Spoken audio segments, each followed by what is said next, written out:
all, welcome to the club. Jadi yuk, ya baru pertama udah salah. Sorry. Sobat TL, welcome to Ngontel, ngobrolin TL. Duh, apa sih? Jadinya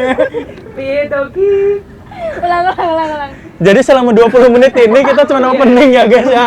Iya. Yang ini kau narasumber, aku yang MC wes. Wis Kak ulang.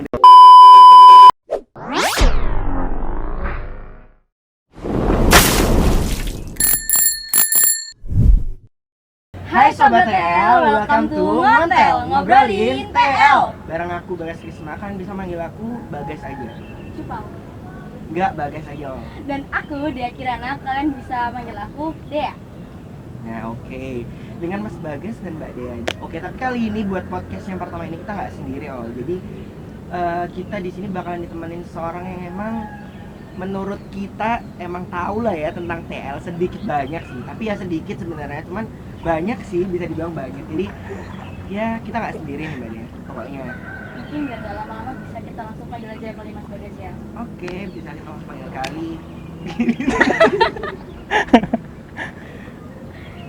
Oke, bisa kita langsung aja panggil bintang tamu kita yang pertama ini dari TL Angkatan 19.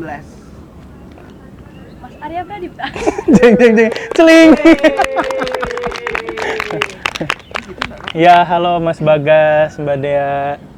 Oke, buat yang pertama ini kita kedatangan Mas Arya nih. Jadi dari Angkatan 19. Cuman ya tadi kan aku nyebutinnya kan Arya, kalian nggak tahu ya, mungkin pengen kenal lebih lanjut nama panjangnya atau mungkin tanggal lahirnya juga boleh. Jadi dari Mas Arya sendiri bisa kenalan nih Mas buat pertama-tama. Oke, terima kasih ya Mas Bagas dan Mbak Dea ya. Sebelumnya perkenalkan juga nama aku Muhammad Arya Pradipta ya, biasa dipanggil sama teman-teman Arya. Ya di sini mungkin jadi narasumber pertama ya teman-teman, Pak MC dan Bu MC. Dan perdana. Emang sebelumnya nggak pernah ada podcast? Pertama untuk podcast kita, Mas. Oke. Jadi podcast tuh sebenarnya udah ada Mas dulu di TL, cuman bukan dari himpunan. Ini kan yang dari himpunan, dari tepatnya Departemen Media Informasi. Dan konsepnya emang ngemper gini ya? Iya, Ya, biar kurang lebih lebih merakyat, lah. Mas. Ini emang zaman sekarang banget gitu loh konsepnya. Jadi kayak nyore ala-ala. Ala-ala ngelihat orang-orang ngedayung di belakang ini. Betul banget. Itu kan segmen tambahan, Mas. Oh, biar natural. Iya, Oke. biar setnya natural. Nah, kenapa sih kok undangnya aku gitu loh di sebagai narasumber pertama? Kenapa nggak yang lain? Emang mau bahas apa kita di sini? Kalau misalnya milih narasumbernya kenapa ya, mungkin secara nggak langsung kita ngelihatnya itu orang-orang yang emang banyaklah geraknya di TL. Banyak mulai gerak. dari gerak apa namanya? Banyak volunteer, tingkah, oke. kepanitiaan, dan lain-lain. Apalagi pengalamannya Mas Arya yang mungkin nanti bakal dijelasin juga ya tentang pengalaman Mas Arya itu apa aja di TL. Jadi kalau misalnya dari teman-teman panitia podcast nih itu ya Mas Arya memenuhi lah untuk kriteria podcast yang pertama ini. Oke. Bahasnya apa berarti tadi? Volunteer dan banyak tingkah gimana di luar maupun internal ya? Iya bener banget, bisa lah bahas volunteer, tips, bahas TL juga nggak apa-apa sebenarnya. Oke. Ya, Mas Arya fungsinya meramaikan podcast pertama inilah. Oke, biar nggak bingung juga ya MC-nya ya? Bener banget, jadi mohon bantuannya Mas Arya. Berarti sekarang perkenalan aja dulu. Iya. Pernah ngapain aja, ngelakuin apa di TL gitu ya. Jadi sebenarnya dari awal itu emang udah tertariknya lebih ke non akademis ya. Kalau akademis mah nggak tertarik. Ya membuktikan semester akhir yang butuh motivasi untuk mengerjakan skripsi. Ya bentar ya, lewat dulu. Sorry ya, iklan, jangan dikat ya. Oke, nah jadi emang dari awal, dari pemaba ya, dari PKKMB itu udah ada ketertarikan di dalam organisasi. Mikirnya kenapa? Soalnya emang dari awal itu udah pola pikirnya itu udah mindsetnya itu udah next step dalam artian mungkin dari SD, SMP, SMA, SMP kan pemikirannya ngapain aja sih di SMP, mikirnya untuk mempersiapkan SMA. SMA ngapain aja di SMA, mempersiapkan untuk ke kuliah. Nah di kuliah ini emang dari awal untuk mempersiapkan di dunia pekerjaan, tapi emang ranahnya lebih condong ke non akademis karena tertariknya di sana. Nah, non akademisnya kegiatannya apa aja? Itu dari mulai berurutan dari maba itu emang ikut kepanitiaan, pastinya kepanitiaan di internal, karena emang pada saat maba itu belum ada kesempatan di eksternal. Maba di internal kepanitiaan ya macam arak-arakan, kepanitiaan entah mubes dan lain sebagainya, kepanitiaan himpunan. Lanjut dari situ itu karena berhubung di TL ini ada komunitas sebagai wadah pembelajaran bagi mahasiswa baru yang namanya galeri. Nah, di situ emang sempat mengajukan jadi ketua tapi nggak keterima, nggak kepilih karena mungkin kapabilitasnya ada yang lebih baik. Emang ya seharusnya mungkin kapabilitas di sini pun ada yang lebih baik, tapi nggak tahu kenapa mengundangnya saya pribadi. Nah, di situ di galeri jadi ketua divisi penelitian dan pengembangan, dan di situ sempat beberapa kali mengadakan program-program terkait lingkungan dan sekali mengerjakan programnya ke desa binaan lebih tepatnya yang namanya MPLS, mahasiswa peduli lingkungan sekitar. Lanjut dari situ masuk ke IMPLI regional 4 ya, Ikatan Mahasiswa Teknik Lingkungan Indonesia tapi regional Jawa Timur. Di situ jadi staf pendidikan dan keprofesian, gak beda jauh sama Litbang. Lanjut ditarik sama Mas Yaya jadi wakil ketua himpunan. Di himpunan periode pertama langsung jadi wakil ketua himpunan, dan di periode selanjutnya jadi ketua himpunan. Nah, di luar itu juga ikut beberapa volunteer, cuman yang kemarin ikut volunteer ya beberapa kali ikut volunteer konser dan pengabdian masyarakat. Cuman yang pengabdian masyarakat ini nggak lolos yang fully funded, tapi lolosnya yang satunya yang masih bayar kayak gitu. I see. Jadi I see, oke.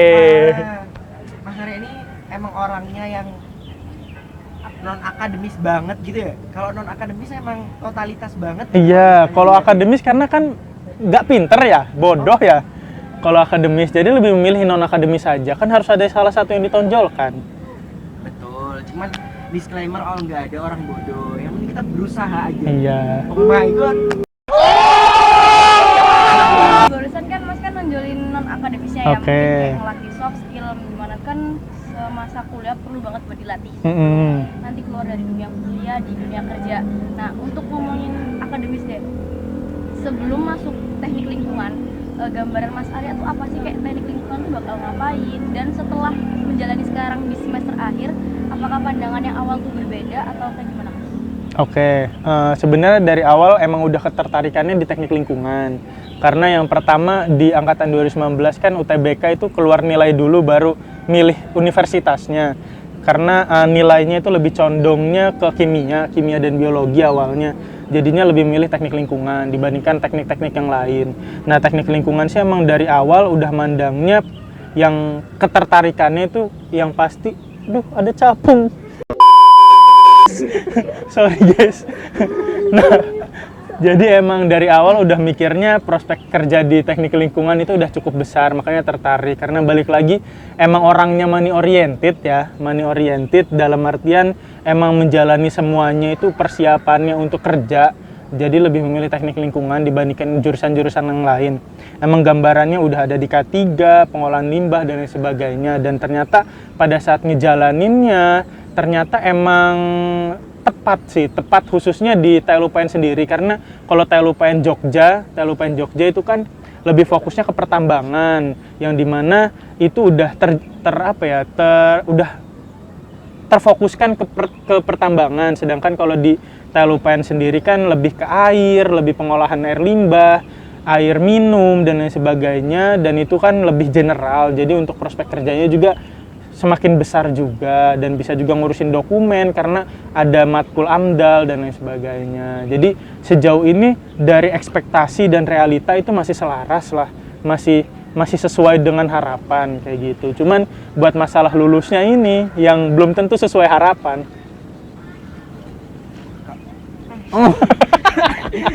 Minum dulu Mas Bagas. Oke. Jadi kalau misal dari Mas Arya sendiri ini emang dari SMA itu udah ada gambaran gitu ya teknik lingkungan kayak gimana. Jadi bakalan masuk apa, istilahnya Mas Arya masuk sini itu berarti bukan cap cip cup, atau kayak biasanya anak SMA kan pasti nggak tahu kan, kayak pikirannya tuh mau jurusan apa ya, teknik apa ya, apalagi lingkungan gitu. So aku pernah denger nih mas masalah kata-kata ada yang bilang kayak gini, semakin berkembangnya zaman, teknik lingkungan itu bakal semakin dibutuhkan. Dari Mas Arya sendiri setuju nggak? Dilihatnya dari segi apa? Maksudnya prospek kerjanya berarti? Iya, jadi prospek kerjanya. Sebenarnya kalau masalah prospek kerja yang selinier sama teknik lingkungan itu udah pasti dibutuhkan, karena dari kehidupan atau dari pekerjaan-pekerjaan atau industri-industri yang ada di dunia ini pasti menghasilkan limbah ya kan. Apalagi TL UPN sendiri kan lebih fokusnya pengolahan limbahnya, baik limbah domestik, limbah industrinya dan lain sebagainya.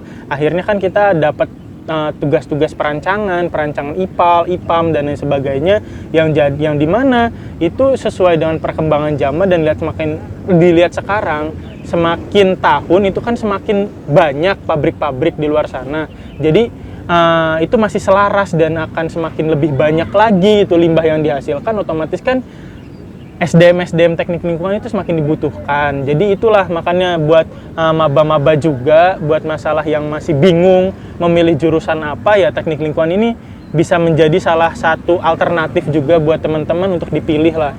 Karena untuk jangka panjangnya itu tuh sangat berprospek.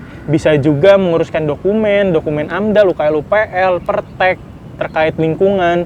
Selain itu juga bisa jadi konsultan IPAL-nya atau bisnisnya yang bergerak di bidang lingkungan, atau yang nggak bergerak di bidang lingkungan juga bisa. Karena emang sejauh ini ada beberapa alumni juga yang dilihat dari TL UPN itu ranahnya nggak selinier dengan teknik lingkungan.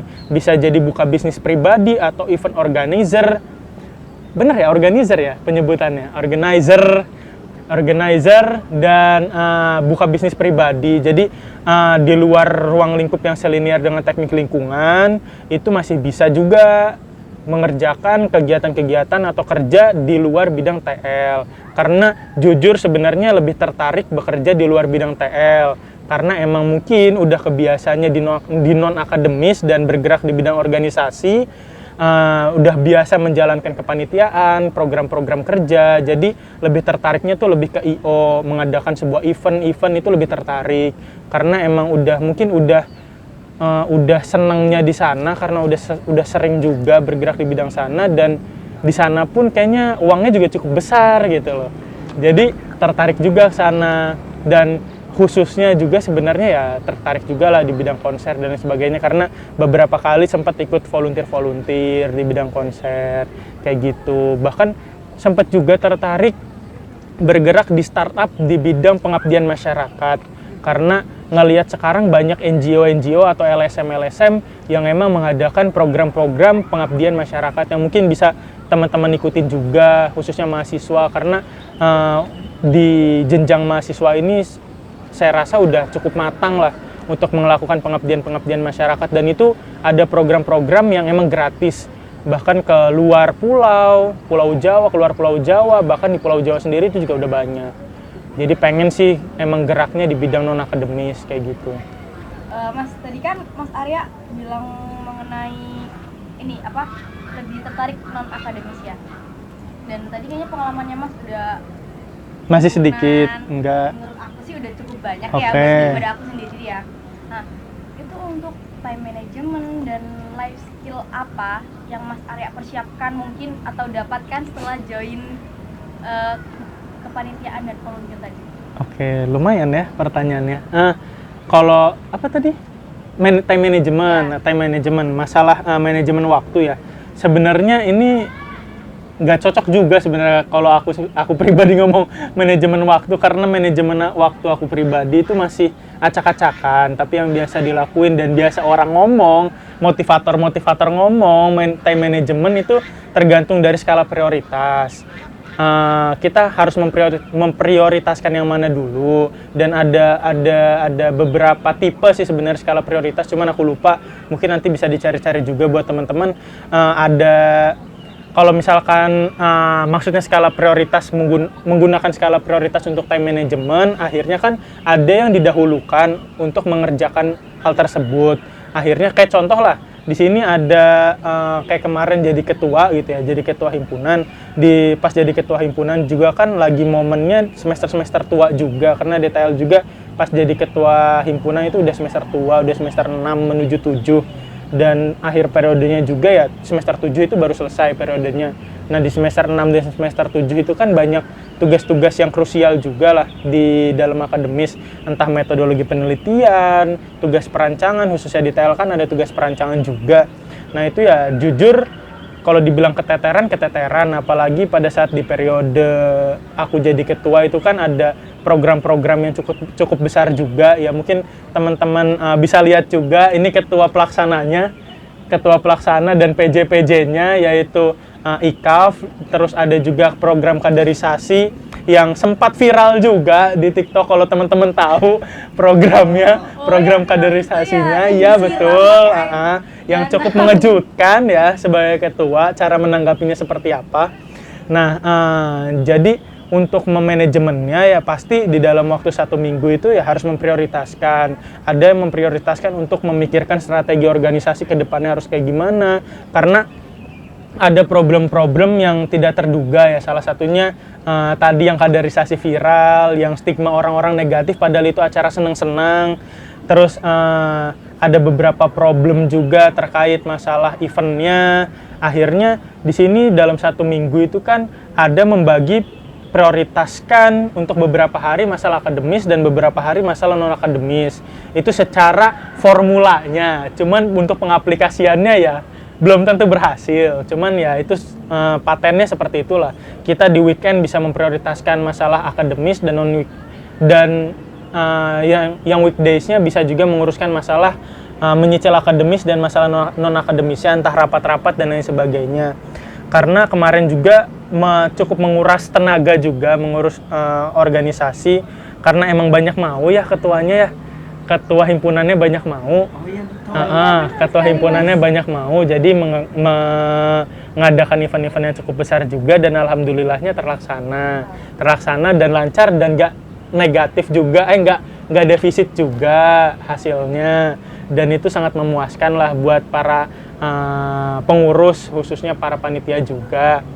Nah, buat masalah manajemennya di situ ya karena emang sukanya mengerjakan tugas-tugas itu deadline ya, orangnya deadlineer banget. Itu jadinya ya mengerjakan, lebih memprioritaskan non akademis, lebih memprioritaskan masalah organisasi, karena berpikirnya itu buat di non akademis khususnya organisasi itu melibatkan banyak orang, dan dimana sebagai ketua juga di sini harus ikut terjun juga memprioritaskan orang banyak. Sedangkan kalau akademis itu kan keterkaitannya dengan saya pribadi, yang dimana nggak ada orang banyak di situ gitu loh. Kalau misalkan non akademis jelek itu kan bakal ngaruhnya ke organisasi jelek, itu kan bakal ngaruhnya ke organisasinya, nama baik organisasi, nama baik prodi, impact-nya juga ke after event-nya, itu ngaruhnya ke mahasiswanya juga, reputasi event. Sedangkan kalau ke akademis ya mentok-mentok paling ngulang, dan kalau ngulang juga kan resikonya ya ditanggung saya sendiri gitu loh. Orang lain nggak mungkin nanggung resiko akademis aku pribadi. Jadi aku lebih memprioritaskan untuk case-nya aku itu memprioritaskan yang non akademis, yaitu organisasi. Dan alhamdulillahnya itu keputusan terbaik yang dilakuin sih, karena ya pada akhirnya win-win solution-nya mengorbankan lah, ada namanya apa ya namanya ya? Bukan, kompensasi yang bisa dilakukan ketika emang nggak punya uang, itu mengkompensasikan masalah tenaga dan waktu. Beda sama orang yang punya banyak uang. Kalau orang punya banyak uang itu kan pasti bisa nge-hire orang. Akhirnya waktu untuk pengerjaannya lebih singkat, tenaga yang dikeluarkan itu lebih ringan. Sedangkan kalau orang yang nggak punya uang itu kan bakal lebih mengorbankan waktu dan tenaga. Kayak contohnya aku kemarin ngelihat teman-teman ngurusin masalah event konser yang IKAF itu, yang bisa mendatangkan beberapa gestar, itu kan karena emang skalanya itu mahasiswa yang uangnya itu cukup sulit juga dicari ya, karena PJ-nya juga merasakan ya. uang itu sulit dicari, jadi akhirnya kita mengorbankan masalah waktu dan tenaga ya kita bikin welcome gate itu bikin sendiri, kita malu-maluin sendiri, nggak punya uang untuk membuat itu di orang lain, di pihak ketiga. Terus masalah perizinan juga kita ngurusin sendiri dan lain sebagainya. Akhirnya kita hal yang perlu dikorbankan waktu dan uang. Sama lah kayak di aku pribadi, cuman aku juga mengorbankan beberapa tugas yang keteteran pada akhirnya. Tapi ya karena deadliner itu akhirnya nggak usah tidur sampai tugasnya selesai, dan akhirnya ya buktinya bisa-bisa aja gitu. Jadi buat teman-teman yang masih ngerasa organisasi mengganggu akademis, nggak juga sebenarnya, tergantung dari time management orang itu masing-masing. Kalau time manajemennya itu udah baik ya pasti nggak bakal keteteran juga. Kalau orang itu udah paham apa yang perlu diprioritaskan ya nggak bakal keteteran juga. Itu sih sebenarnya, karena ya Mas Mbak juga merasakan ya time management itu seperti apa. Makanya perlu ditekankan si time management itu kayak gitu, Mas Bagas dan Mbak Dea. Kalau Mas Bagas dan Mbak Dea time manajemennya gimana? Oh, time management. Kalau aku sih, mungkin aku tanggepin dulu ya. Oh ya. Mas Arya tadi, kalau misalnya eksternal emang banyak banget yang dikorbanin, diri sendiri, nama baik orang lain, nama baik organisasi dan lain-lain. Cuman kalau yang masalah akademis itu yang dikorbanin ya cuma diri kita sendiri, itu emang benar. Paling plus-plusnya ya tambah orang tua lah yang harus mendukung kita selalu sampai lulus berapa semester ya nanti. Tapi doain tepat waktu all. Aminin. Amin. Oke. Amin. Ya, cuman kalau buat time management sendiri sih sejauh ini masih aman. Cuman ya semakin kesini akan semakin sedikit goyang. Tapi sebenarnya masih bisa ya. Soalnya kalau misalnya kita lihat ya Mas, kalau misalnya kita kuliah itu cuman dari jam 7 paling selesai maksimal tuh jam 3-an lah. Jam 3 itu kita kan udah ngapa-ngapain. Paling kan kalau misalnya kita mau ngerjain tugas itu pun gak mungkin lah kita dari jam 3 sampai malam itu nugas terus, pasti jenuh kan. Nah menurut aku malah organisasi eksternal dan itu malah ngebantu gitu loh buat kita menghabiskan waktu untuk hal-hal yang positif. Nah, Positif. itulah dia. Jadi kalau buat time management masih aman sih. Soalnya kalau teman-teman lihat kan jam 3 selesai, terus rapat dan lain-lain, jam 7 bisa mulai nugas kalau yang mau nugas. Jadi dari pribadi masing-masing aja sih kalau aku masih bisa lah di-handle karena aku nggak sebanyak Mas Arya yang organisasinya wow. Jadi aku masih salah gitu. Oke.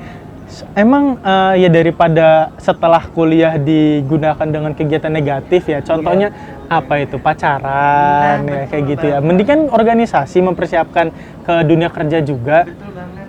Memperbanyak CV. Memperbanyak relasi juga. Jadi ngerti cara pengoperasionalan organisasi, bagaimana cara membuat sebuah event. Menghadapi orang-orang sih lebih tepatnya. Iya. Menghadapi orang-orang itu susah banget, cuman dengan ikut kayak gitu kita jadi Ngerti lah caranya gimana, harus menurunkan ego. Bener. Karena respon orang kan faktor eksternal ya. Iya, Nggak bisa kita kontrol. Anak stoik hashtag si paling stoik. Oke, next. Mbak Dea gimana Mbak Dea bingung. bingung. Ya, ntar aku pinjemin bukunya ya. Kalau time management di aku aman banget sih, soalnya aku orangnya nggak bisa deadliner. Oke.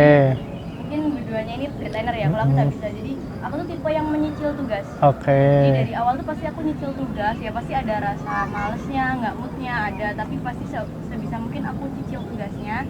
Terus organisasi ya tetap organisasi, aku bedain. Kalau lembur kayak gitu-gitu mungkin dibanding Mas Arya sama Mas Bagas, aku ngerjain malam pernah, tapi nggak selembur Mas Bagas sama Mas Arya karena mungkin sebelumnya udah aku cicil. Dan untuk sekarang kan karena bisa dibilang semester menuju tua, semester 6, itu aku udah ngelepas organisasi. Jadi aku pengennya sekarang waktunya fokus di akademiknya. Akademis. Sebelumnya aku mau fokus di non akademis dan aku rasa udah cukup lah buat aku. Jadi sekarang aku mau ke akademisnya. Nah sebenarnya tadi ini klarifikasi aja ya teman-teman. Kalau misalkan kenapa aku lebih memilih untuk deadliner, karena nggak tahu kenapa kalau udah deadline nih, itu tuh nggak tahu kenapa encer, otak itu encer. Kita langsung menghalalkan segala cara. Apapun itulah yang parafrase.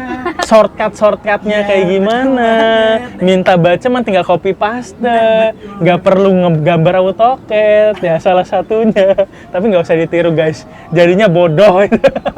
Nanti jadinya kalian nggak ngerti lah cara menggunakan AutoCAD-nya kayak gimana.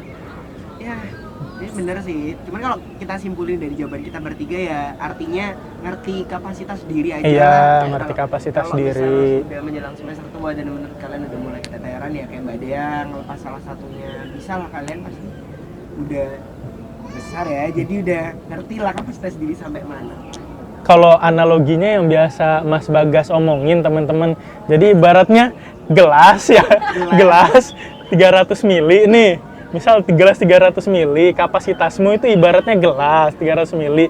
Kalau kalian terus-terus isi melebihi 300 mili itu kan pasti tumpah, pasti luber. Jadi harus mengenali dulu kapasitasnya itu sebesar apa. Jadi untuk menerima banyak kerjaan, banyak aktivitas itu harus ngenalin dulu kapasitas dirinya seperti apa. Dan bahkan sebenarnya yang aktivitasnya itu karena udah banyak aktivitas yang diterima, sebenarnya aktivitas itu mengembangkan kapasitas juga. Bahkan yang tadinya 300 mili bisa jadi 1 liter gitu loh. Karena aktivitas entah organisasi ataupun aktivitas eksternal maupun internal, akademis maupun non-akademis, itu sebenarnya balik lagi jatuhnya untuk pengembangan diri, khususnya di ruang lingkup kampus ya pasti pengembangan diri. Yang tadinya 300 mili jadi 1 liter, bisa jadi lebih.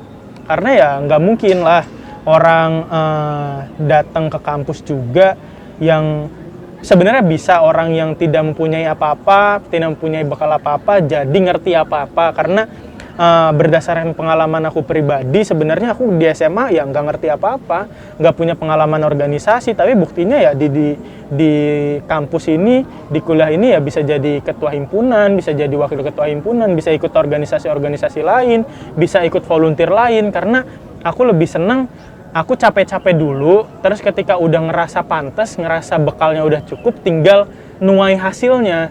Contoh, aku capek-capek nih organisasi di internal, di kampus. Akhirnya ketika aku daftar-daftar volunteer di luar ya, kemungkinan besar kemungkinan diterimanya itu cukup besar. Entah volunteer di pengabdian masyarakat juga seperti itu.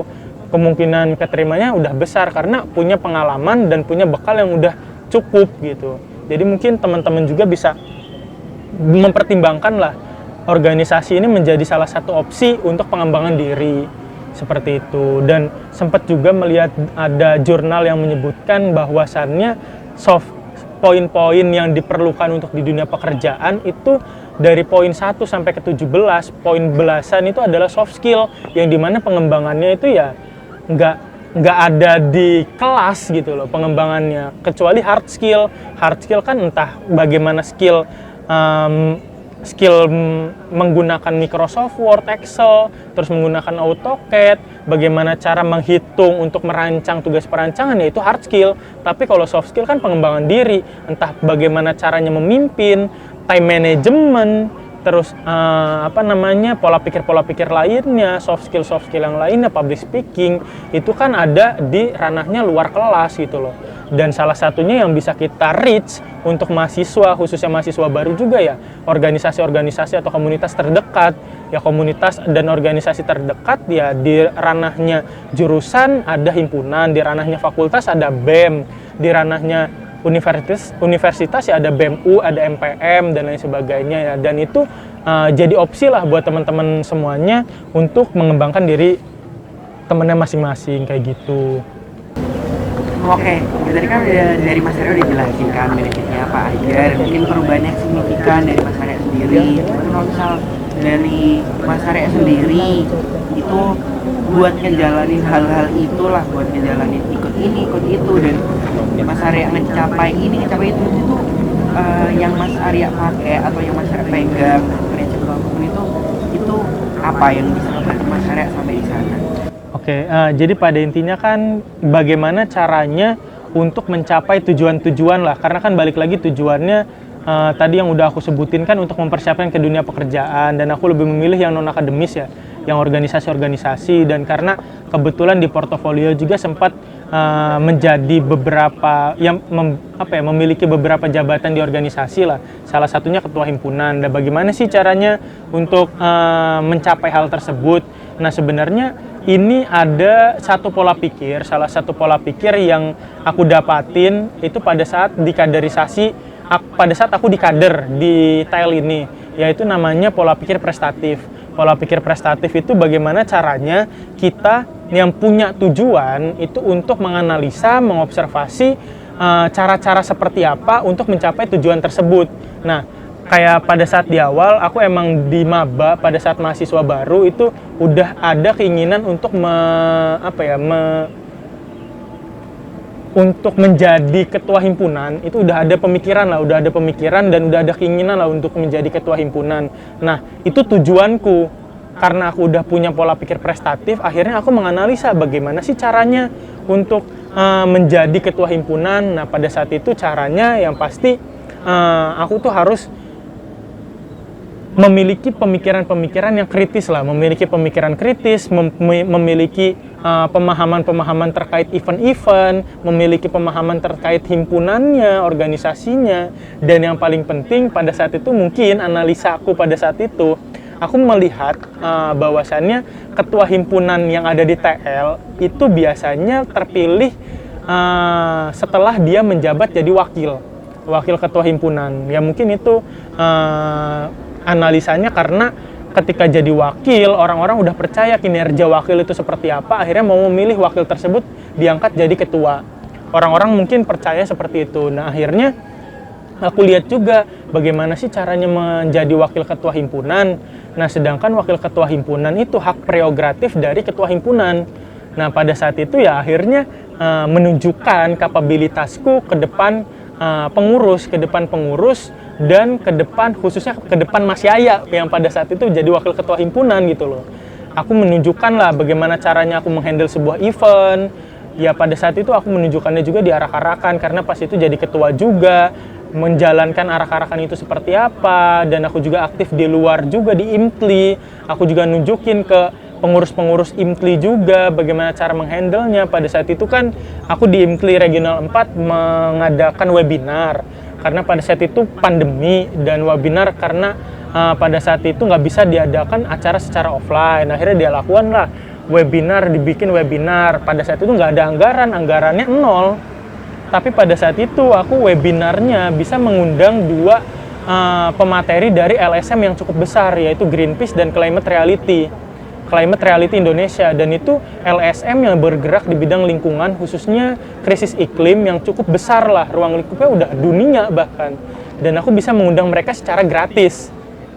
Nah, itu aku nunjukin lah kapasitasku ke teman-teman pengurus, ke angkatan-angkatan atas, dan akhirnya ternyata Mas Yaya percaya aku mampu nih untuk menjabat sebagai wakil, dan akhirnya ditunjuk aku sebagai wakil. Nah, itu udah 50% cara pola pikir prestatifku itu terpakai untuk mengejar targetnya ketua himpunan. Dan akhirnya 50%-nya lagi ketika jadi wakil ketua himpunan, aku menunjukkan juga kapabilitasku di wakil ketua himpunan dengan menerapkan beberapa sistem di himpunan, beberapa sistem-sistem baru, entah performance apresial, grand design staff, dan beberapa program-program BPH yang baru juga. Nah, akhirnya itu meyakinkan mahasiswa aktif untuk memilih aku sebagai ketua. Nah, di situ mungkin bisa diterapkan juga buat teman-teman pola pikir prestatif ini untuk menggapai tujuan-tujuan yang teman-teman inginkan gitu loh. Jadi nggak hanya di organisasi, tujuan-tujuan secara general pun bisa kalian capai dengan pola pikir ini, seperti itu. Mungkin itu Mas Bagas dan Mbak Dea. Keren banget jawabannya. Iya sih. Keren. Cuman kalau misalnya aku simpulin dulu lah biar gampang ditangkap. Oke. Sangat panjang. Jadi pokoknya intinya misal kita punya tujuan, kita harus punya step-step buat ngegapai itu. Jadi jangan cuman punya tujuan Bingung mau ngelakuin apa untuk menggapai tujuannya. benar, dan itu disebut kalau misal bahasa ilmiahnya ya. Ilmiah, bahasa kerennya Bahasa lah. kerennya, Pola pikir prestatif. Jadi bisa cari lah ya kalau pengen Belajar lebih dalam. Ya. Ini Mas Bagas, Mas Arya, nggak kerasa banget dari obrolan yang baru ini aja kita udah dapet insight baru, insight yang amat sangat positif ya buat kita. Iya sih, Kedepannya juga. positif banget. Iya, sama kayak Mbak Dea juga. Positif banget. Jadi sharing-sharing ini ternyata masih ada beberapa hal yang belum aku tahu. Ya, dan mungkin dari teman-teman yang nonton juga masih banyak yang belum tahu. Jadi mungkin apa yang kita sharing-sharing ini bisa jadi hiburan sekaligus insight baru buat teman-teman, walaupun ya inilah podcast pertama kita dan perdana kita membahas masalah seputar perkuliahan, Oke. tidak pantang menyerah, Organisasi eksternal, pola pikir prestatif. Nah itu. Oke. Pokoknya masih campur aduk lah buat next yang tertata rapi semuanya. Dan ada kursi, ada meja. Nah semoga diharapkan ya teman-teman bisa lah itu nanti. Boleh ngasih pesan-pesan dulu? Boleh. Ya, buat para bendahara ya, bendahara himpunan khususnya, tolonglah nggak usah pelit-pelit. Kasihlah anggaran buat podcast ini karena kan ini jangka panjang ya. Jangka panjang bisa lah dibeliin kursi, meja, aksesoris-aksesoris yang lainnya untuk menunjang podcast ini ya kan.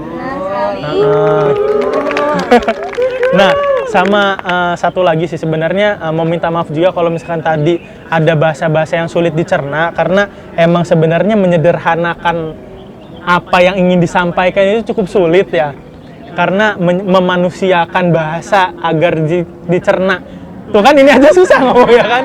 Lebih mudah dicerna oleh manusia, khususnya orang-orang awam itu kan sangat sulit. Jadi mendeskripsikan apa yang kita pikirkan, mengomongkan apa yang kita pikirkan ke orang lain agar orang lain itu paham itu cukup sulit. Jadinya mohon maaf kalau buat teman-teman ada sedikit bahasa-bahasa yang sulit dicerna juga buat teman-teman. Mungkin itu aja. Oke Mas Bagas, mungkin obrolan PL ngontel kita cukup sampai sini lebih dulu, tapi harus ditunggu ada episode-episode Selanjutnya dan pastinya dengan narasumber yang Lebih berkompeten. Oh, nggak bisa. Nggak kalah seru juga. Oke. Dari yang pertama ini, buat teman-teman yang masih bingung atau apa bisa langsung tanya ke Mas Arya. Terus kalau ada kata-kata yang salah, ya bisa dikasih emot ini loh, cemil. Correct me if I'm wrong. Astaga. Berarti kalau misalnya bingung juga bisa hubungi kontak yang di bawah ini. Benar. Ntar kasih CT ya. Bagas CT. Oke, siap. Lanjut aja. Oke, tapi teman-teman juga jangan lupa buat teman-teman yang udah ngeliat ngontel kita untuk komen, like, dan juga mungkin kalau ada pertanyaan untuk next episode bisa kalian komen di bawah. Ya di bawah sini ya, di bawah sana. Itu bisa kasih klik-klik juga. Jadi kalau tuh bisa like, komen, teman-teman mau siapa bintang tamu selanjutnya, narasumber ya Bintang tamu. Kayaknya spesial banget gitu ya. Padahal ini aja gratis gitu ya sebenarnya. Gak usah gitu kan. See you next episode, girl. Udah tuh. Ngontel. Ngobrolin. Penutupannya gimana? Ya sembarang dong. Udah, terima kasih teman-teman semuanya. Bye. Kalau jelek nggak usah diupload ya guys ya. Tetap jangan.